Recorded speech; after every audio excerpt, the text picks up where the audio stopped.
रात तुम उस आदमी के साथ काम करोगे और या फिर इस घर में रहोगे।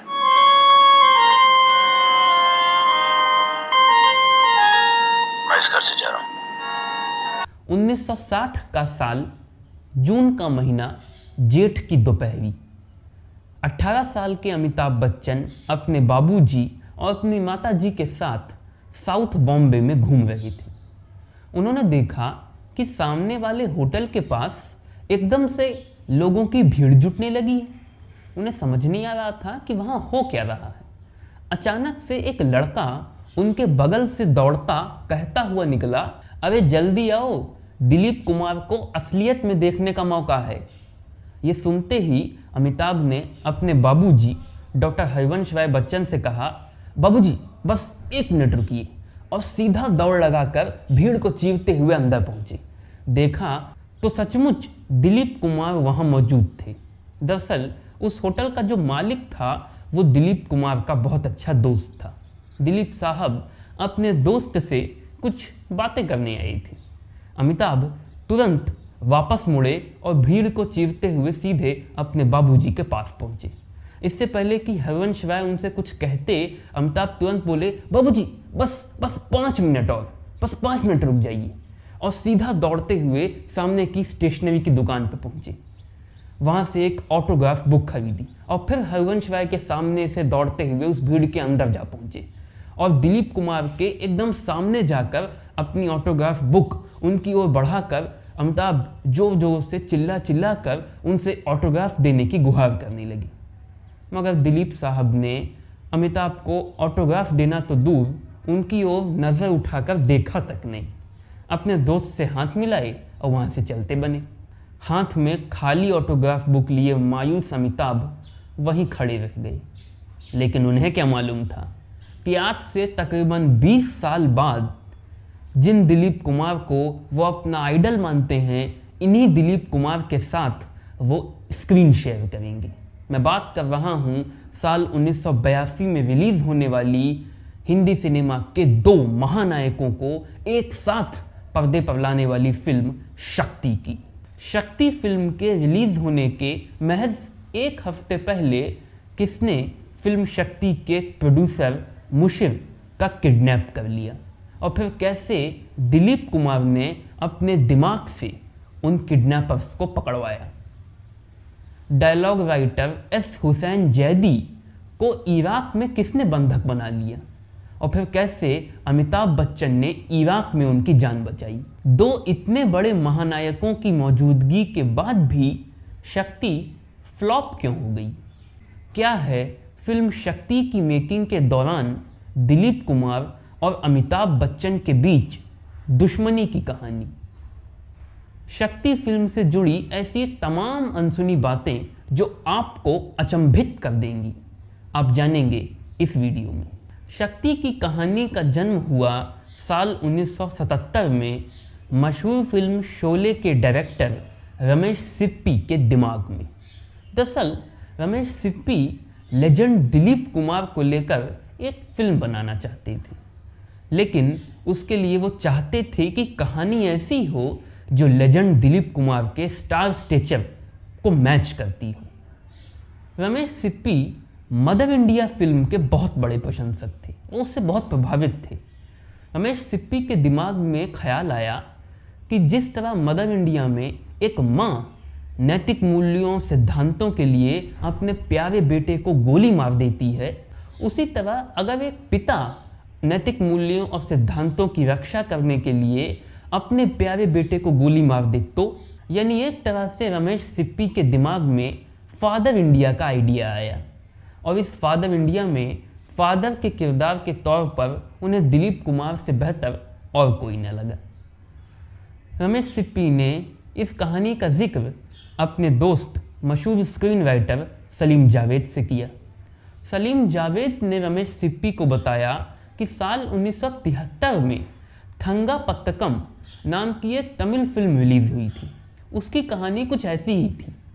रमेश सिप्पी ने तमिल फिल्म थंगा पत्तकम के स्टोरी राइट्स खरीद लिए और फिर सलीम जावेद ने उस पूरी कहानी को नए तरीके से लिखना शुरू किया।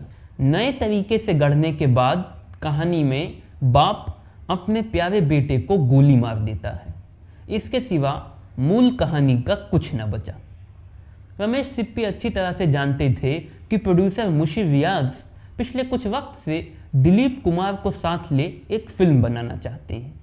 कुछ महीने पहले तो उन्होंने आग का दरिया नाम की एक फिल्म बनानी शुरू भी कर दी थी, मगर कुछ फाइनेंशियल इश्यूज़ के कारण फिर वो फिल्म बंद हो गई। रमेश सिप्पी फिल्म शक्ति की कहानी का कॉन्सेप्ट और दिलीप कुमार के साथ इसे बनाने का आइडिया लेकर मुंशी रियाज के पास पहुंचे। मुंशी रियाज इस फिल्म को प्रोड्यूस करने के लिए तैयार हो गए।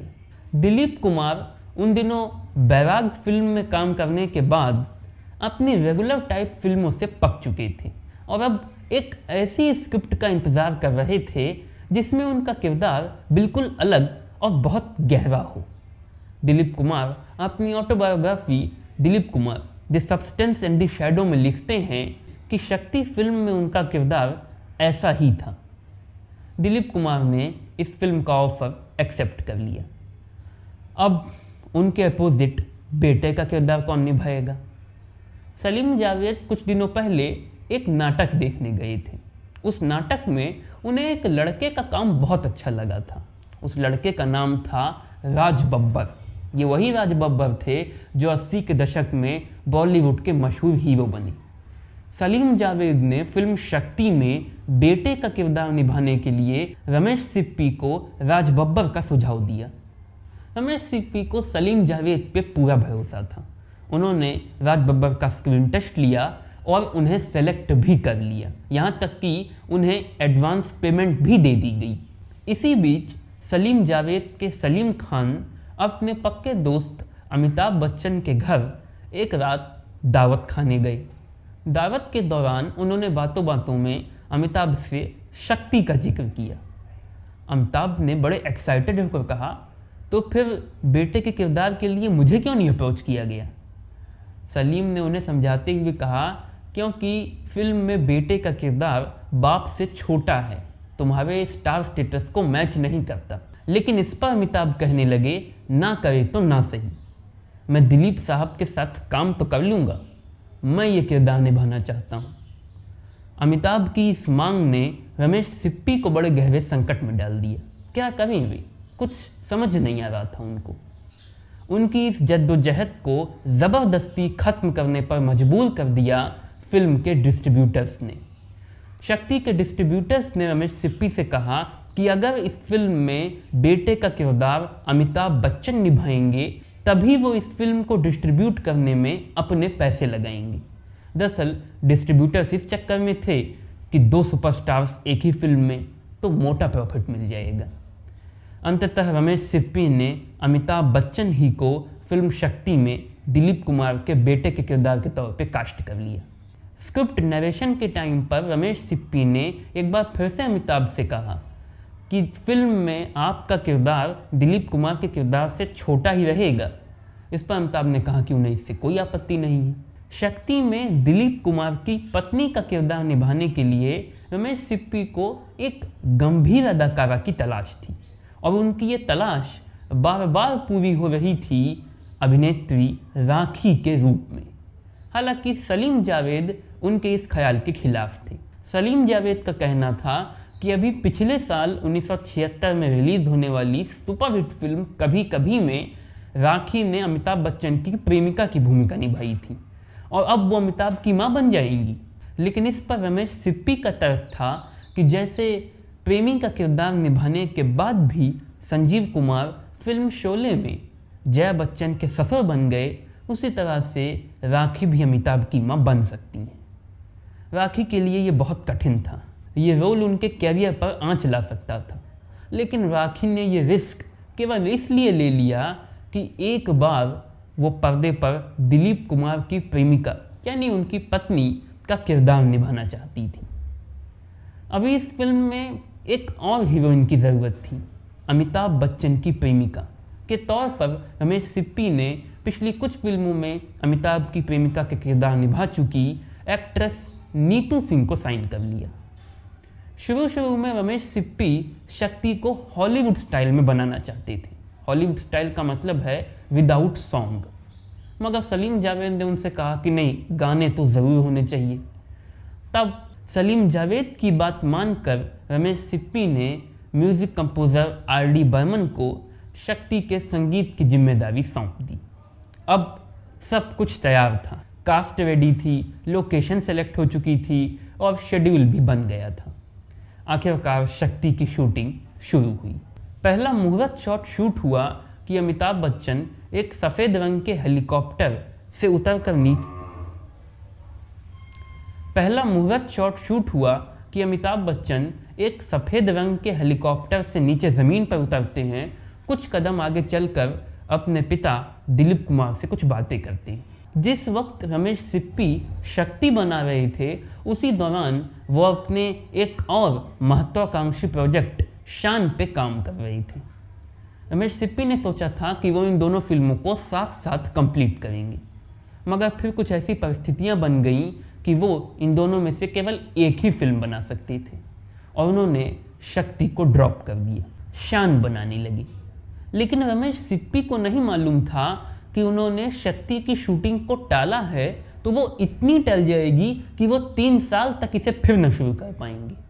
3 साल बाद साल 1980 में फिर से वो परिस्थितियां बनी कि उन्होंने शक्ति की शूटिंग दोबारा शुरू की।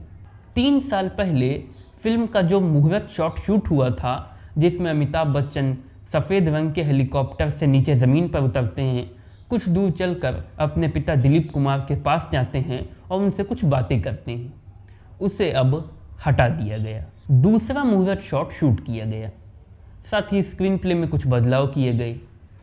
3 सालों की देरी के कारण एक और प्रॉब्लम हो गई।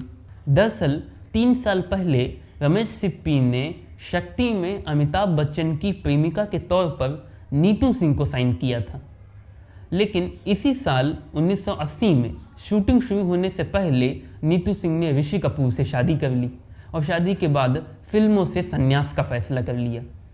उन्होंने शक्ति को छोड़ दिया और साइनिंग अमाउंट भी रमेश सिप्पी को वापस लौटा दिया। रमेश सिप्पी बड़ी मुश्किल में फंसे। अब अमिताभ बच्चन की प्रेमिका कौन बनेगा? उसी वक्त उन्होंने स्मिता पाटिल के बारे में सुना, जो कि एक नई उभरती अदाकारा थी और आर्ट सिनेमा की उस्तानी बन चुकी थी। शक्ति जैसी कमर्शियल फिल्म का ऑफर उनके लिए एक चुनौती थी, लेकिन स्मिता पाटिल ने इस चैलेंज को एक्सेप्ट कर लिया। अब एक नई कास्टिंग के साथ एक बार फिर से रमेश सिप्पी शूटिंग के लिए तैयार थे और फाइनली शूटिंग शुरू हो गई। दिलीप कुमार अपनी autobiography Dilip Kumar the substance and the shadow में लिखते हैं कि तब तक उन्होंने केवल अमिताभ के बारे में सुना था, लेकिन अमिताभ के साथ काम करते वक्त वो अमिताभ को समझने लगे। दिलीप कुमार कहते हैं कि अपने काम के प्रति अमिताभ के पैशन और प्रोफेशनलिज्म को देख वो चकित थे। अमिताभ बच्चन फिल्म शक्ति की शूटिंग से जुड़ा एक किस्सा बताते हैं। अमिताभ कहते हैं, एक बहुत ही महत्वपूर्ण सीन था जिसके लिए अमिताभ रिहर्सल कर रहे थे। तैयारी के लिए वो सीन में बिल्कुल गहराई से डूब जाना चाहते थे और जिसके लिए शांति चाहते थे, लेकिन अगल बगल के सारे crew members pack pack pack pack pack pack pack pack करके हल्ला गुल्ला मचाए हुए थे। इसकी वजह से अमिताभ का ध्यान रिहर्सल पे लग नहीं पा रहा था। दिलीप कुमार अमिताभ की परेशानी समझ गए, उनसे न देखा गया। उन्होंने जोर से चिल्लाकर सभी क्रू मेंबर्स को इकट्ठा किया और फिर प्यार से, मधुरता से, लेकिन सशक्त आवाज में उन्हें समझाया, जब एक कलाकार अपनी कला का प्रदर्शन करने के लिए कला की तैयारी करता है तो सन्नाटा चाहता है। ऐसे में उसको सन्नाटा ना मुहैया कराना, शोरगुल करना उसकी कला का अपमान माना जाता है और कला का अपमान हमें कभी नहीं करना चाहिए। सारे क्रू मेंबर्स की समझ में ये बात आ गई। उन्होंने अमिताभ बच्चन और दिलीप कुमार दोनों से माफ़ी मांगी। अमिताभ कहते हैं कि एक सीन था जिसमें उन्हें दिलीप कुमार की आंखों में आंख डाल के बात करनी थी। जैसे ही वो दिलीप साहब की आंखों में घूरने लगते, सोचने लगते, ये तुम्हारे आइडल आज तुम्हारी आंखों के सामने खड़े हैं, तुम इनकी आंखों में आंख डालकर घूरे जा रहे हो। बस अमिताभ तुरंत नर्वसी आने लगते और शॉट खराब हो जाता।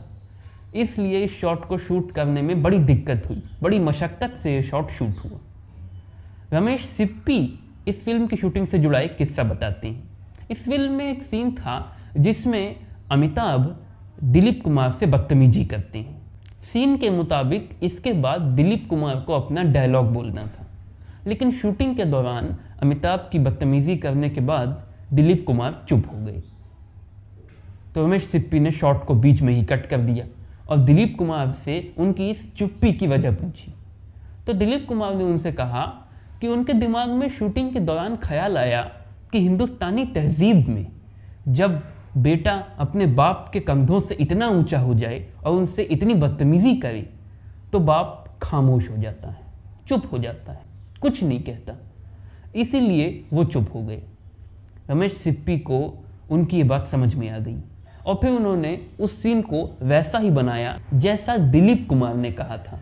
शक्ति की रिलीज डेट तय की गई 1 अक्टूबर सन 1982, लेकिन रिलीज होने के महज एक हफ्ते पहले 23 अक्टूबर 1982 को एक बहुत बड़ा हादसा हो गया। जैसा कि मैंने आपको पहले ही बताया था, शक्ति के प्रोड्यूसर थे मुशीर रियाज। अब पहली बात तो अगर आपने मुशीर रियाज को एक ही व्यक्ति समझ रखा है तो मैं आपको बता दूं कि ऐसा नहीं है। मुशीर रियाज एक नहीं दो अलग लोग हैं। मुशीर आलम और मोहम्मद रियाज, ये दोनों जीजा साले थे और साथ मिलकर MR प्रोडक्शंस यानी मुशीर रियाज प्रोडक्शंस के नाम से अपना फिल्म बैनर चलाते थे।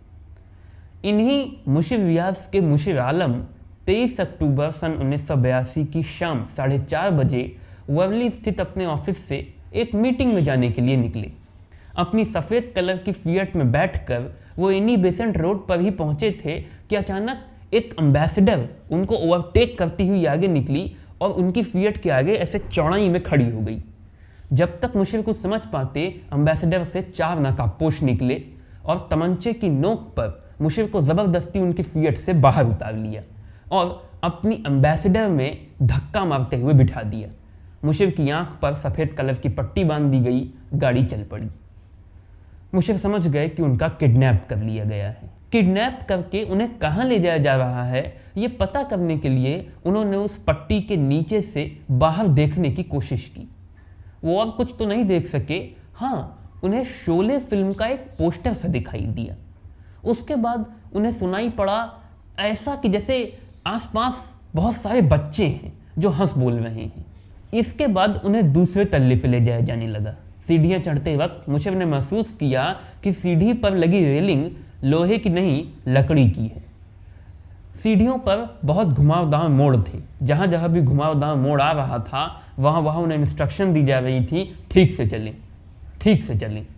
इसके बाद वो एक बहुत बड़े सन्नाटे कमरे में पहुँचे जहाँ पर उन्हें एक तस्वीर लगी दिखी। किसकी तस्वीर थी वो ये न जान सके।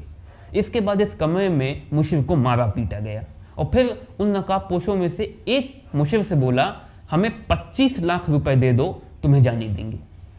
फिर उन लोगों के जरिए ही मुशीर ने अपने साले रियाज को फ़ोन लगवाया और रियाज से बोले कि तुरंत इसी वक्त जितने पैसों का इंतजाम हो सकता है करो। थोड़ी देर बाद फ़ोन करके तुम्हें लोकेशन और वक्त बता दिया जाएगा, पैसे लेकर पहुंच जाना। आनंद फानन में रियाज से लगभग 2,80,000 रुपये ही इकट्ठा हो सके। उसके बाद रात 9 बजे दी हुई लोकेशन पर रियाज पैसे लेकर पहुंच गए। उन किडनैपर्स ने 25 लाख की बजाय 2,80,000 मिलने पर ही मुशीर को छोड़ दिया। इसके अगले के अगले दिन यानी 25 अक्टूबर सन 1982 की सुबह दिलीप कुमार मुशीर रियाज के लाख मना करने के बावजूद उन्हें लेकर मुंबई पुलिस हेडक्वार्टर पहुंचे, किडनैपर्स को पकड़वाने के इरादे से। उस वक्त मुंबई पुलिस के कमिश्नर जे दिलीप कुमार के सालों पुराने दोस्त थे।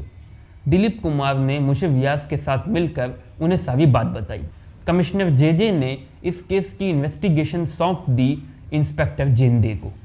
इंस्पेक्टर जेंदे की इन्वेस्टिगेशन टीम में ऑफिसर इशाक बागवान भी थे। इशाक बागवान ने मुशीर से उनकी किडनैपिंग की सारी जानकारी एक के बाद एक करके ली। मुशीर ने बताया कि किस तरीके से उन्हें एनी बेसेंट रोड से किडनैप किया गया, रास्ते में उन्हें शोले फिल्म का एक पोस्टर सा दिखाई पड़ा। फिर ऐसी आवाज़ आने लगी जैसे आसपास बहुत सारे बच्चे हैं जो हंस बोल रहे हैं। फिर उन्हें दूसरे तल्ले पर ले जाया जाने लगा। सीढ़ी पर जो रेलिंग लगी थी वो लोहे की नहीं लकड़ी की थी। इसके बाद वो एक बहुत बड़े से कमरे में पहुंचे जहां एक तस्वीर लगी थी। वो तस्वीर किसकी थी वो नहीं जान सके। इशाक बागवान अपने वक्त के बहुत ही जुगाड़ू और होनहार पुलिस ऑफिसर माने जाते थे। पूरी बम्बई में उनके खबरी फैले हुए थे। अपने खबरियों के जरिए उन्होंने पता लगवा लिया कि मुशीर को मुंबई के मशहूर रेड लाइट एरिया कमाठीपुरा के कादर बिल्डिंग में रखा गया था। इस किडनैपिंग को अंजाम दिया था आलम बेग, अमीर ज़ादा, शहजाद खान और अब्दुल लतीफ़ ने। अब्दुल लतीफ़ ये वही अंडरवर्ल्ड डॉन था जिसका साल 2016 में रिलीज़ होने वाली फिल्म रईस में शाहरुख खान ने किरदार निभाया था। इशाक ने जब अपनी टीम के साथ कमाठीपुरा के कादर बिल्डिंग के इस कमरे पर धावा बोला तो वहाँ उन्हें इन चारों में से कोई नहीं मिला सिवाय एक लड़के कामिल के, जिसने उन्हें बताया कि वो आलम बेग और अमीर ज़ादा के इस कमरे में झाड़ू मारने का काम करता है। कामिल ने उन्हें बताया कि उसे इन चारों के बारे में कोई जानकारी नहीं। हाँ, अमीर ज़ादा के अब्बा इनके बारे में कोई जानकारी दे सकते हैं। इशाक ने अमीर ज़ादा के अब्बा से पूछताछ की तो मालूम चला कि अमीर ज़ादा और आलम बेग दोनों इस वक्त अहमदाबाद में हैं। इशाक ने अपनी टीम के साथ मिलकर अहमदाबाद पुलिस के कोऑपरेशन से आलम बेग और अमीर ज़ादा को गिरफ्तार कर लिया। 1 अक्टूबर सन 1982 को शक्ति रिलीज़ हुई और जैसा कि एक्सपेक्टेड था वैसा परफॉर्म नहीं कर पाई। उतना पैसा नहीं कमा पाई, कमर्शियली हिट नहीं हुई और इस फ्लॉप का रीज़न शक्ति के डायरेक्टर रमेश सिप्पी और स्क्रीन राइटर सलीम जावेद अमिताभ बच्चन के सर माथे फोड़ते हैं। रमेश सिप्पी कहते हैं कि फिल्म इसलिए फ्लॉप हुई क्योंकि अमिताभ बच्चन के फैंस को पसंद नहीं आई। अमिताभ बच्चन के फैंस को बहुत निराशा हुई क्योंकि उन्होंने सोचा था कि इस फिल्म में उन्हें दिलीप कुमार और अमिताभ बच्चन की एक समानांतर जुगलबंदी देखने को मिलेगी, जैसे मुगले आजम में पृथ्वीराज कपूर और दिलीप कुमार की। मगर शक्ति में दिलीप कुमार का किरदार अमिताभ बच्चन के किरदार से बड़ा था और इसका कारण था कि दिलीप कुमार का किरदार ऑथर बैक्ड रोल था। ऑथर बैक्ड रोल का मतलब फिल्म का हर सीन, हर डायलॉग उस पर्टिकुलर किरदार को बड़ा बनाने के लिए लिखा गया था। इसीलिए जैसे जैसे फिल्म शक्ति की ड्यूरेशन आगे बढ़ती जाती है, दिलीप कुमार का किरदार बढ़ता चला जाता है और अमिताभ बच्चन का किरदार बौना पड़ जाता है। और इसी असंतुलन ने अमिताभ बच्चन के फैंस को खासा निराश किया। सलीम जावेद के सलीम खान कहते हैं कि फिल्म शक्ति में अमिताभ बच्चन का किरदार दिलीप कुमार के किरदार से छोटा था, इसलिए कि वो किरदार अमिताभ बच्चन को सोचकर लिखा ही नहीं गया था। उन दिनों जिस भी फिल्म में जब अमिताभ बच्चन का किरदार लिखा जाता था तो ऑथर बैकिंग के साथ लिखा जाता था ताकि फिल्म में उनका किरदार सबसे बड़ा बन जाए। लेकिन शक्ति का स्क्रीन प्ले लिखते वक्त उन्हें मालूम ही नहीं था कि ये किरदार अमिताभ बच्चन निभा देंगे। उन्होंने तो अमिताभ को सोचकर ये किरदार लिखा ही नहीं, इसलिए उस किरदार को अति रियलिस्टिक लिख दिया गया, अमिताभ की पर्सनैलिटी से बिल्कुल अलग, जिसका तगड़ा प्रभाव फिल्म में देखने को मिला। एग्जाम्पल के तौर पर उन दिनों अमिताभ की हर फिल्म में अमिताभ की जो फर्स्ट एंट्री होती थी वो किसी न किसी तगड़ी मारधाड़ की सीन के साथ या किसी पंच लाइन डायलॉग के साथ या किसी मस्त गाने के साथ। लेकिन इस फिल्म में अमिताभ की एंट्री कैसे हुई? ढलती शाम में एक खाली बीच पर एक खाली टीन के डब्बे को बड़ी ही फारीगी के साथ लात मारते हुए। सलीम खान कहते हैं कि उन दिनों अमिताभ वन मैन आर्मी माने जाते थे। जिस फिल्म में होते उस फिल्म में action, emotion, drama, dance, romance सब होता था। शक्ति से भी दर्शकों को यही उम्मीद थी, मगर शक्ति एक गंभीर सिनेमा था, वो दर्शकों की उम्मीद पर खरा नहीं उतर सकी। कहा जाता है कि अमिताभ बच्चन ने इस फिल्म की मेकिंग के दौरान रमेश सिप्पी से एक बार कहा था कि क्यों ना फिल्म में कुछ और एंटरटेनिंग सीन्स डाल दिए जाएं, लेकिन रमेश सिप्पी इसके लिए राजी नहीं हुए और उसका नतीजा रिलीज़ के बाद साफ दिखा। शक्ति की मेकिंग के दौरान और उसके रिलीज़ हो जाने के बाद भी तमाम फिल्म मैगजीन्स में दिलीप कुमार और अमिताभ बच्चन के बीच कट्टर दुश्मनी की खूब खबरें छपा करती थी। इसी दौरान उस वक्त की एक बड़ी फिल्म मैगजीन में एक बड़ी ही सनसनीखेज खबर छपी। दरअसल हुआ ये कि शक्ति फिल्म की शूटिंग पूरी हो जाने और फिल्म के रिलीज हो जाने के बीच के अंतराल में ही अमिताभ बच्चन का कुली एक्सीडेंट हो गया। अमिताभ बच्चन मौत से जंग जीतकर फिर से जिंदा हुए।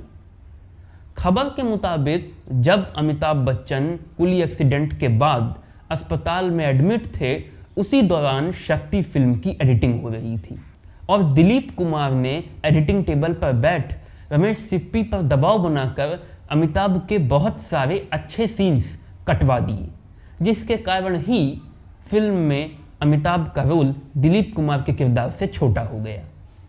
इसके बाद फिल्म फेयर अवार्ड्स हुए, जिसमें बेस्ट एक्टर के अवार्ड कैटेगरी में दिलीप कुमार भी नॉमिनेट हुए, अमिताभ बच्चन भी नॉमिनेट हुए। यहाँ भी दिलीप कुमार ने अपनी पावर का इस्तेमाल कर अवार्ड अपने नाम कर लिया। दिलीप कुमार की ये हरकतें अमिताभ को बहुत बुरी मालूम हुई। उन्होंने बदला लेने के लिए इंडस्ट्री में अपनी पावर का इस्तेमाल कर दिलीप कुमार को उनकी अपकमिंग 5-6 फिल्मों से निकलवा दिया। इस तरह अमिताभ ने दिलीप कुमार को ऐसा सबक सिखाया जिसकी उन्होंने कल्पना तक न की थी। मगर दिलीप कुमार और अमिताभ बच्चन दोनों ही इस सनसनीखेज खबर समेत ऐसी तमाम खबरों को झूठ और केवल अफवाह बताते हैं। दिलीप कुमार अपनी autobiography Dilip the substance and the shadow में और अमिताभ बच्चन तब से लेकर आज तक दिए जाने वाले अपने तमाम इंटरव्यूज़ में कई सालों बाद जब अमेरिका ने इराक पर हमला करके वहाँ से सद्दाम हुसैन के शासन को ख़त्म किया, उसी दौरान बॉलीवुड के मशहूर dialogue writer S Hussain Zaidi Iraq में ही थे। उन्हें वहाँ कुछ अज्ञात लोगों ने बंधक बना लिया। सुबह शाम उनसे अरबी में पूछताछ की जाती थी, जो उन्हें कुछ खास समझ न आती। एक दिन सुबह सुबह एक नकाबपोश उनके सामने आया और उनसे अरबी में पूछा कि क्या वो किसी अमीशा बक्कान को जानते हैं। जैदी ने कहा कि वो केवल अमीशा पटेल को जानते हैं। उस नकाबपोश की भौहें तन गईं। वो तुरंत दूसरे कमरे में गया, वहाँ से एक तस्वीर निकाल कर लाया। जैदी ने देखा कि तस्वीर पर शक्ति फिल्म के अमिताभ बच्चन बने हुए हैं। तब जैदी समझे कि ये अमीशा बक्कान की नहीं, अमिताभ बच्चन की बात कर रहा है। जैदी ने हाँ में सिर हिला दिया। बस वो तुरंत खुश हो गया। उसने जैदी को आज़ाद कर दिया, लेकिन एक शर्त पर।